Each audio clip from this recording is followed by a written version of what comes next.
countdown to Christmas, I want us to consider who Christmas is all about. Jesus Christ. But we've been building up to it. And so for a few days we've been considering, whether we like it or not, whether we know it or not, we've been considering how Jesus has affected our society and way of life more than we know.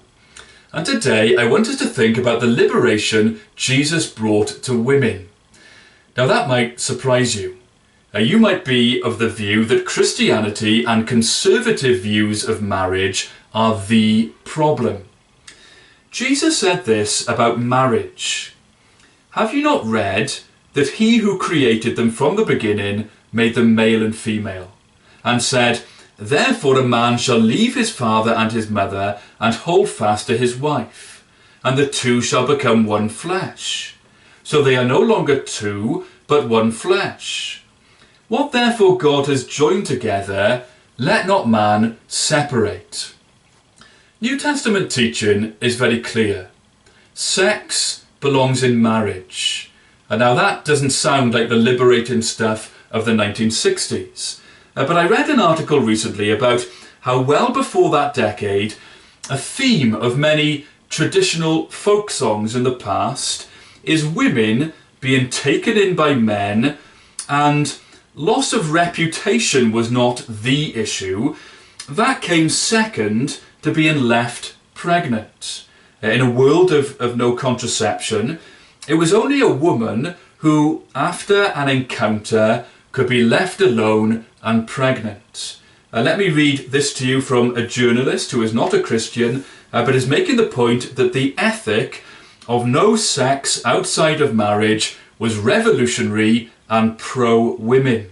She writes this: far from being a patriarchal imposition of purity culture aimed at repressing women, no sex before marriage was a profoundly pro-women position. Sex only in marriage protected women. And now, of course, there are unhappy marriages, and so Christian husbands are to love as Jesus loved. In the New Testament, the church is pictured as the bride of Christ. What did Christ do for his bride? He laid down his life for her. The Bible says Christ died for his people when they were his enemies. And so husbands, serve your wives, make sacrifices for your wives. But don't misunderstand this either. Unlike the Roman Empire in which the church began, Christian women were never compelled to marry.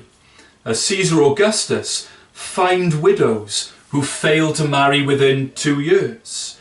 In that Roman society, when a widow remarried, she lost all her inheritance. It became the property of her new husbands. Most widows, of course, had to remarry. There was no social security for them. But as Jesus associated with women, as he associated even with shameful, vulnerable women, so the church was to serve women too. Christian widows were supported by the church so that they did not have to remarry. We live in a society where marriage has been the norm for many generations. Perhaps that is passing away. But it was the teaching of Jesus that liberated many from a situation where they bore the consequences for the sins of men.